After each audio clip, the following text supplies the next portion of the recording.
All right, good afternoon, everyone. I'm Andy, and welcome to this week's Team Kentucky Update. Normally, we start these updates with jobs announcements and great economic development news, and we have some of that.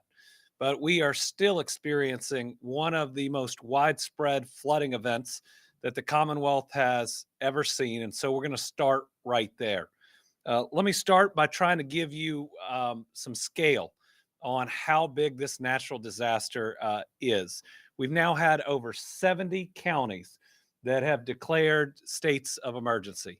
That means in each of these counties, they believe that there is enough damage, that there was enough flash flooding, storm damage, or riverbank flooding to necessitate a state of emergency. And the event is not over yet. Some good news, the Ohio River did crest in Louisville yesterday, but it's only going to crest in Owensboro on Saturday or Sunday, in Henderson on Sunday, and then in Paducah sometime next week, maybe even a full week from now. We're also continuing to get reports of more lives that have been lost. So today I have a little more sad news to share. This morning we were able to confirm the death of a 66-year-old Campbell County man. This loss joins 5 others: a boy here in Franklin County, a 74-year-old woman in Nelson County, a 65-year-old man in Trigg County, a 27-year-old man in McCracken County, and a 50-year-old man in Bullock County. Each of these children of God, missed by their families and by their communities. Please pray for them. We'll be reaching out with the Team Kentucky Storm Relief Fund to offer to pay for each of those funerals so that, again, we can grieve together and these families aren't worrying about this cost, that burden at this very difficult time. Each of these deaths is attributable to floodwater, and so this is another reminder that it is still dangerous out there. Do not drive through water. Do not drive around barricades. Do not think that you can drive around where the mudslides or the landslides are. Please be careful. And in the cleanup, make sure you don't overexert yourself. Take breaks. Make sure that you've got the right type of protective equipment. Recognize that mold can spread really quickly. This is now 6 individuals, 6 Kentuckians lost. We don't want to lose any more. We provided updates on Monday and Tuesday from the Emergency Operations Center. And yesterday, I toured flooding damage in Louisville, in the downtown, as well as the tornadoes that hit part of Jeffersontown. I know the mayor of Jeffersontown, Mayor Pike, and Mayor Greenberg had said it, but I want to reiterate it. We are really lucky that this tornado did not hit during the day when there would have been hundreds of people in this area. We're really lucky that it wasn't this strong when it hit neighborhoods in Middletown, where it had weakened significantly. Some of these buildings are reminiscent of what you saw in Mayfield right after that tornado. So we think this is an EF3 or potentially greater for a short period of time as it came through J-Town. But very grateful that this daycare was empty, that it was at night. It's pretty hard to see toys strewn all over the place, knowing how tough it could have been if kids had actually been in there. I want to take a moment to thank all of our first responders, including our Kentucky State Police, Department of Fish and Wildlife, our Kentucky National Guard, as well as all of the emergency management groups, the rescue teams, the sheriff's offices and police offices. I haven't gotten full confirmation, but I think there's a pretty heroic rescue in Webster County by their groups last night. So all of these things continue to go on with real amazing Kentuckians putting their lives on the line to protect others. So let me say it again. Do not drive through water. When you do, you put your life on the line and you put the lives of everyone who's going to try to come and rescue you on the line. For most of Kentucky, we are almost fully through this. So let's make good decisions. and let's make sure that we protect ourselves and everyone around us. As we look at power outages, down to 2,523 meters without power today. A lot of this is utilities shutting off power to be able to safely work on different areas before restoring it. When we look at water, we have 3 systems that are not operational, 18 with limited operations. We only have 775 customers in the state that are without water. If you think about how big this flooding is, that's really amazing to have that back up and running for virtually the entire state. Then there are 3,521 connections under boil water advisories. This isn't typically just one utility. This is when they had pipe bursts. And so there are different areas amongst a lot of utilities throughout the state. I want to say a thank you to a number of out of state first responders that have been here with us, many of them still here. We've shifted a lot of our swift water boat teams from central Kentucky now over to western Kentucky, knowing that the worst of the flooding is still going to come to Henderson, Owensboro, and then maybe Paducah. But a big thanks to the Georgia Task Force 6. They have 25 personnel with us. The Vermont Task Force 1 with 18 personnel. I think that was the first group to answer the call. Maryland Task Force 1 with 45 personnel. North Carolina Task Force 8 with 22 personnel. Virginia Task Force 1 with 45. And again, to all of the other first responders working hard, thank you very much. Public Health has received shipments of tetanus and hepatitis A vaccines. You can go to your local health department and request the vaccine if needed. Remember, if you're going to be cleaning out, you need to have both of these vaccines or shots. Again, it's dangerous. You don't know what's been in that water. Certainly, the aftermath of these storms have a lot of rusty nails and other ways that you could cut or hurt yourself. Again, you want the protection of that tetanus and hepatitis A vaccine. They are with your local health department. Please go in and get them if you need them. Transportation cabinet, cannot stress enough, do not go around barricades. The instability of the roadway due to washout under a road is dangerous, and it presents a hazard if you drive around a barricade. Kentucky National Guard, all requested air operations have been completed, and resources are in standby status to respond. We do have high axle vehicles deployed throughout the Commonwealth to help in any evacuations or any additional rescues. The Joint Operations Center remains active, assisting with mission requests as necessary. The Kentucky State Police continues to assist local law enforcement and first responders in multiple post areas with wellness checks and, again, helping night security patrols. All driver testing offices are open and operating today. We appreciate your patience. I'm going to talk about driver's licensing a little bit later in the update, but this is our employee safety. It's also the safety of folks who otherwise might be trying to get in when it's not safe to one of those offices. I know we're already having challenges in driver's license offices, and then you compound the severe weather we've had over and over and over, and it makes it tougher. But again, we want to put everybody's life and safety first, and then we'll make sure we get through all those other issues to get you your license reissued, or if you're 15, get you in to take that test to get you your permit. We are working on it. We still have 350 state highways closed, 341 by high water, 12 by rock or mudslide. And that's good news because that's down from about 550. Transportation continues to work to clear those roads. But remember, their safety is important too. Make sure you give them a wide berth and that you slow down. Every single one of them is a Kentuckian. They need to get home to their families safely, just like you want to get home to your family safely. Remember, there's a lot of pavement still underwater. And once again, do not pass barricades, signs, or cones. Turn around. Don't drown.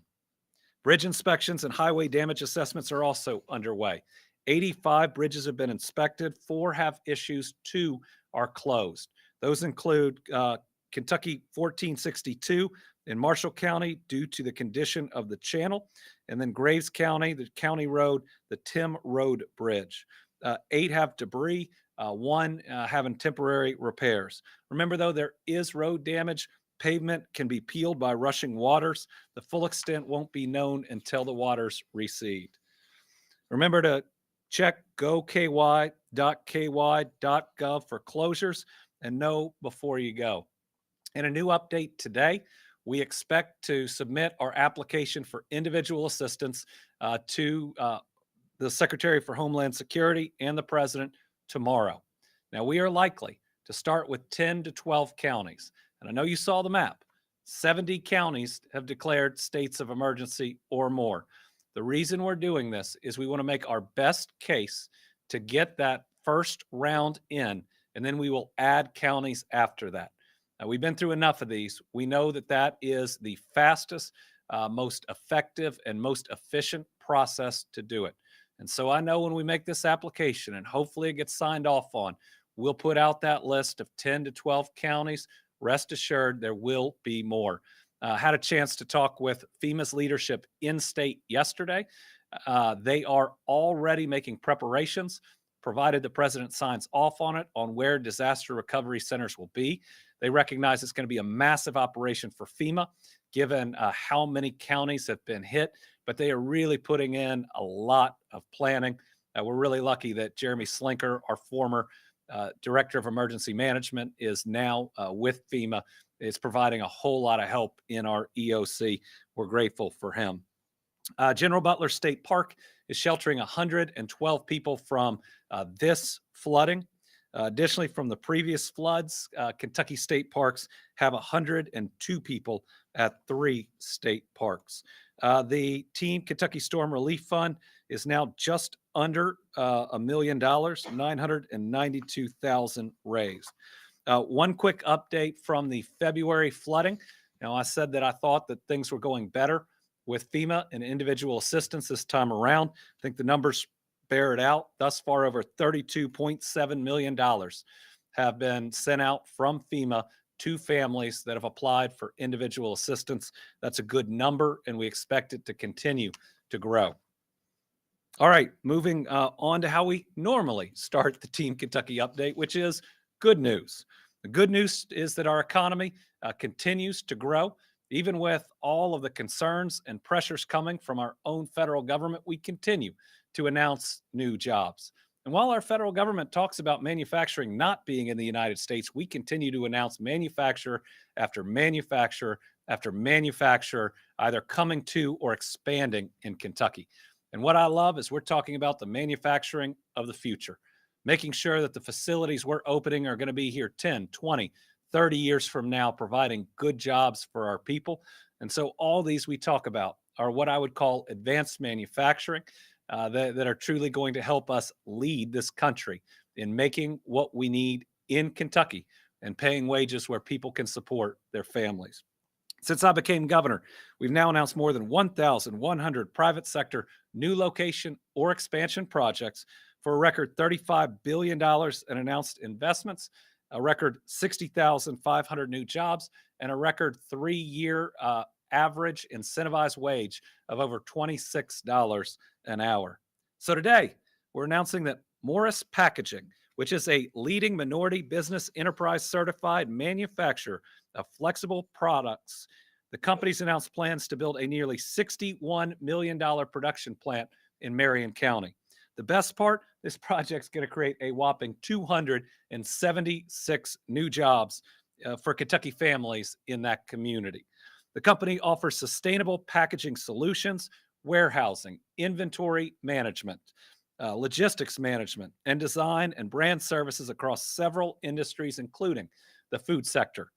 The state-of-the-art production plant will be safe, quality food certified and will give the company room to grow. Construction on the new facility in Lebanon is expected to be completed by October. I'd like to welcome Morris Packaging to Marion County and to their new Kentucky home. Thank you for those 276 jobs. We're going to make sure that you're successful so that you expand and we add even more jobs, more families to that number. Morris Packaging is not the only company recognizing the value of locating in Kentucky. I also want to highlight a great project that means a lot to Pendleton County. After losing a business last year that had been a part of the community for over 3 decades, county, city, and state officials work together to attract another outstanding Kentucky company to the area. Muhlenkamp Properties, doing business as Paragon Metal Fabricators, has announced plans to locate a new manufacturing operation in Falmouth with an investment of $6 million and the creation of 40 Kentucky jobs. This will be their second location in the Commonwealth. We love when new folks like Morris join us. That means that we're doing the right things. That means we've got the right programs and people see growth opportunities. But when people expand, it's because they know our workforce. It's because they know that we can get it done. And so very excited about these 40 new jobs and also what it says about our Kentucky economy. The Kentucky companies trust Kentuckians, trust their communities to ultimately add and expand their businesses. All right, now some news on the front lines of our driver licensing regional offices. I know that there have been more than a few complaints out there, longer lines, and general difficulty. Most of this has come from the new requirement of eye exams and people coming into the office to get eye exams. Now, when you come into the driver's license office to get eye exams, admittedly, it's free. We do it right there. But what's changed is tens of thousands, if not 100+ thousand folks that used to renew online are now coming into the offices. So think about that. First, the state's only been doing this for several years. This used to be done by all of our clerks. We had to take over driver's licensing when the clerks did not want to do real ID. So we're building this plane while we're flying it, creating all these offices throughout the Commonwealth, hiring and training the folks that are there. And then this new law passes, which I signed and I supported, but it is creating a bigger push into the offices. What most people don't know is that they can skip the line if they get their eye exam done privately. And while that won't be free to those that can do it, it allows them to ultimately do everything online they'd need and not have to deal with scheduling that appointment or coming in. So what you can do is you can visit an eye specialist for your vision screening. You can ask for the completed vision form, and then you can upload it at dlrenewal.ky.gov. And what happens is we mail the license to you as usual without you having to wait in any line. I also want to highlight two other ways that you can avoid delays. You can visit any regional office, get a free vision screening, fill out the renewal form that is there on site, but then you can leave it there. And we will send you a temporary license emailed to you that day. So as opposed to continuing to wait to get that license issued while you're there, you can leave the form and a temporary license will be emailed to you. Or you can renew by mail. You can print the mail-in form at drive.ky.gov, fill it out, and attach your completed vision form from your vision specialist or when you come in to KYTC, and we can mail it to you. Again, I know that we need to do more, and we're working on it. We're going to be rolling out some new efficiencies. We're going to be making some changes that hopefully bring in more, not temporary, but permanent employees to our driver's licensing offices. As we've had to build this almost from scratch, we've had to have a lot of temporary employees. We need to ultimately move to permanent and permanently trained employees that staff these different facilities. So I'm personally meeting with the Transportation Cabinet team, and we are going through the different steps on how to get there. Soon, we expect to announce other remote renewal options and innovations that will help manage the lines better. But again, if you want to skip the lines, you can do those couple of things. Number one, you can see a vision specialist in your community and get that form, and then you can submit it all online and get your new license mailed to you. Otherwise, you can go in, you can do the vision screening, and part of what else you have to do, leave the form and get the temporary license emailed to you, and then the rest will be mailed to you. Or you can do it by mail if you're doing it early enough and have it mailed to you as well. So let me just encourage those that can do it online to do so. That'll not only help you, again, if you can afford it, but it'll help everybody who that's a bigger challenge for, to not have to take off as much time at work or otherwise. There is a last option that we will roll out that is you can either renew your license right now for 4 or for 8 years. If you do it for 8, the cost is a little bit more, but again, you won't have to come in after 4 years, and that'll make the lines shorter again, because people will have their licenses for a longer duration. All right. On another topic, I'm excited to announce another round of Team Kentucky investments to strengthen our state's infrastructure and fuel more economic growth. Over $3.6 million from 2 state grant programs will support 12 railroad projects in 11 counties. $1.6 million was awarded to increase safety at 9 public crossings in Boone, Fayette, Hardin, Jefferson, Marshall, and Muhlenberg counties. And over $2 million was awarded from a program that provides grants to expand rail access and increase safety. Of that, $1.4 million will go towards the construction of a new 580-foot line that will increase rail car storage capacity in Madison County. And more than $600,000 will repair a main rail line and switch line near industrial areas in Boone, Grant, Lincoln, and Mercer counties. All right, something Brittany and I believe in is ensuring that every child and every person has access to books and reading. So today I am proud to shout out some Team Kentucky members who helped make this happen, our public librarians. This week is National Library Week, a time that we recognize all the ways that our libraries support our communities and our families. We also saw libraries go above and beyond during the pandemic, creating drive-through pickups, Wi-Fi enabled parking lots, and providing online programming and support. Our libraries continue to expand the resources they offer. The First Lady recently announced that Kentucky now has free statewide access to teachingbooks.net. Our libraries have also worked to expand Dolly Parton's Imagination Library to every Kentucky county. And Kentucky's proud to have more bookmobiles or mobile libraries than any other state. Kentucky has 120 public libraries. This week, we encourage you to visit your local library and thank your librarian.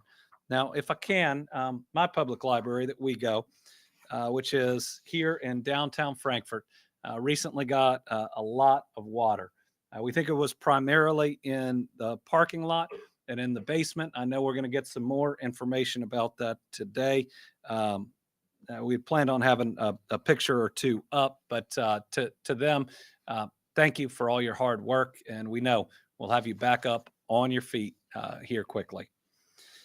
Finally, our Team Kentucky All-Stars have to be all of our first responders, everybody in emergency management, people who've been working around the clock to minimize the loss of life, to help save people when their lives are in danger, and all those making sure that we have meals and supplies and places for people to stay during this tough time. You know, when you see our true humanity is in these times of great difficulty. You know, after a natural disaster, I've never heard anyone at all argue about politics. I've never heard anybody argue about a disagreement on any of these issues that seem to pull us apart nationally.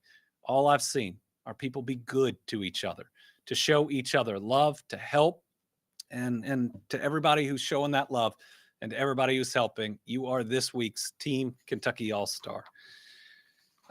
We'll open it up to questions, and then I'll close this on a bit of a personal note, given what today is. So we'll start with Karen Czar. Thank you, Governor. Governor, I know this is, Dr. Stack had pointed out that this month we're focusing on mental health. Are there any additional resources for mental health services that have been put in place for some of these hard hit areas, but in particular first responders who've been going nonstop in parts of the state for months now? We do. We have the disaster distress hotline, which I hope we can put up here, and that is specifically for those that are going through mental health crisis or difficulty in the wake of a natural disaster. This is for first responders, but also, you know, if you've lost everything, there are people that are specially trained that have helped folks who've sadly gone through the same thing, that have learned the different lessons on how to guide you through it. There are people that have been there and that want to help you. So, if you're hurting, and I know it's easy to be hurting with the chaos and the loss and the difficulty, when your business or your home's been completely flooded, you look at it and you even say, where do I start? And I've sadly now stood with hundreds of people while they've asked that question. I wish these wouldn't keep hitting Kentucky, but every single one of those people take the first step, and then the second one, and then the third. And I've seen them rebuild and do amazing things. So if you're struggling right now, you're going to do those amazing things too. And we're going to make sure we're walking with you. This disaster distress hotline is for you. And remember, the 988 mental health hotline is also out there, specially trained individuals ready to help. It's okay to not be okay. And after a natural disaster like this, most of us are not okay. It's okay to reach out for that help. Carolina.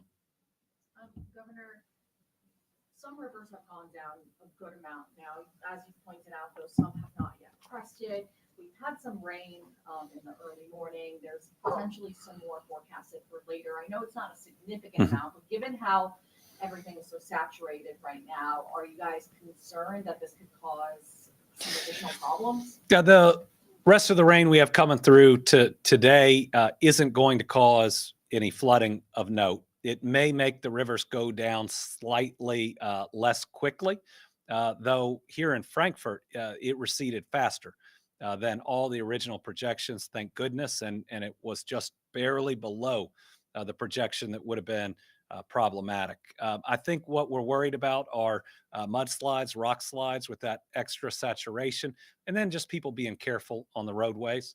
And if the roadways are finally open and you feel like you can drive and take off, and then we have some rain that can make the pavement wet, just be careful. In the end, we don't see this set of storms as any particular threat. But again, we got a lot of first responders, transportation cabinet individuals out there. I just ask everybody, take a little extra time and be safe. Bodie.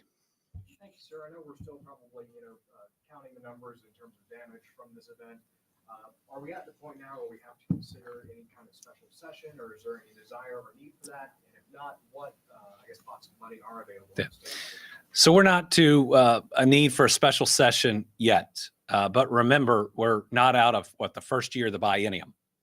And so if you take February's flooding that we had, you take this one, I think we've had another one in this biennium as well. We are going to reach that cap at some point. I don't have a date for you yet. My goal would be to try to do something about it before we hit it. But remember, these natural disasters, we don't get to plan. We don't get to decide when they occur. Thankfully, we have the National Weather Service and all your meteorologists that now have given us some real heads up notice, which has saved so many lives. But this is the first time ever that our state legislature has said, we're going to cap the amount of money to save people's lives during a natural disaster or that immediate response. I mean, I don't think that's right, especially when we have so much money in what we call a rainy day fund, and we're dealing with rainy days. Sydney. Governor, you said you're going to put in an application for national grant money, but can you tell us if you have any expectations of what it might cost for relief and for building back up? This certainly in between the public assistance and the individual assistance, this is in the hundreds of millions of dollars. You think about the flooding in February, FEMA's already paid out just to families, $36 million, and that was a $100 million event, though some of our bills have actually come in lower than what we've seen in the past. And so this one, could you show the map of the counties again? Is just so widespread. You think about in every single one of these counties, you likely have state highways, county roads, and city roads that have been damaged. Maybe you have some bridge damage. If you think just on the public assistance side, you have courthouse flooded, libraries flooded. Think of through all those pieces, different vehicles that may have been ruined from the EMS to others. And then you get to the families that have been impacted as well. So we'll apply for individual assistance first this time.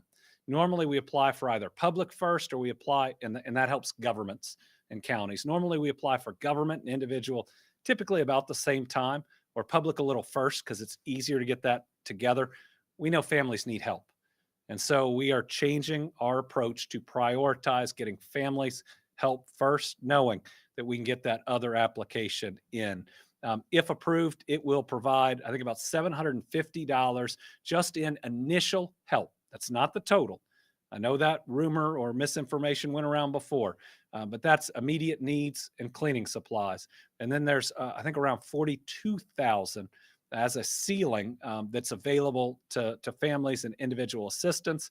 I will say most families don't reach that full amount, and everybody needs to document. Take pictures of everything damaged. Get as specific as you can. If you can get the serial number on a damaged appliance, that will help your application significantly. But I've said this a number of times. This FEMA operation, at least in the East, under Secretary Noem and President Trump, is operating the best we've seen. It appears to be treating our families the best we've seen, and we're grateful for that. All right, and finally, Tom Latek from Kentucky Today is on the line. All right, thank you, Governor, and good afternoon to you. You were talking about the issue with a backup and getting licenses renewed and issued and what have you. The General Assembly passed legislation this year, which you signed, that will allow third-party vendors to start issuing renewals. Do you think that's going to help reduce the issues, the problems that people are having to wait? And when will that start being implemented? So we're taking a look at that right now. That's an option we want to use if it can help us with the lines, at least temporarily, but it's got to be secure. And that's what we've got to go through, making sure that everybody's information would be secure in that process. Now, it's been done in other states. There are vendors that are out there, so we are working through that right now. And if the private sector can help us, especially as we build up these offices, we want to look at each of those options. All right, so today is also the 2-year anniversary to the mass shooting at Old National Bank. That was a shooting that I know ripped at the core and fabric of not just Louisville, but the entire Commonwealth. And I lost my friend Tommy, as well as an acquaintance in Jim Tutt, and a lot of other people lost people that they loved and cared about. Thing about grief is it hits you at unexpected times and unexpected days.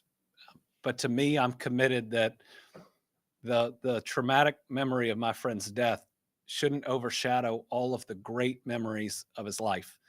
And so I try to hold on to those. I try to hold on to all of the funny and enjoyable moments we had. I try to be grateful for everything he did for me and hope that I did enough for him. But it just reminds me every day that life is short. Right? And I say this in just about every speech now because of this, because of losing Michael Brown. You know, life is short. Our job is to do good things and to be kind to each other. And I think that's how we thank our friends that are no longer here with us, hoping to live out our lives in a way that shows just how grateful we are to still be here. All right. Thank you all very much.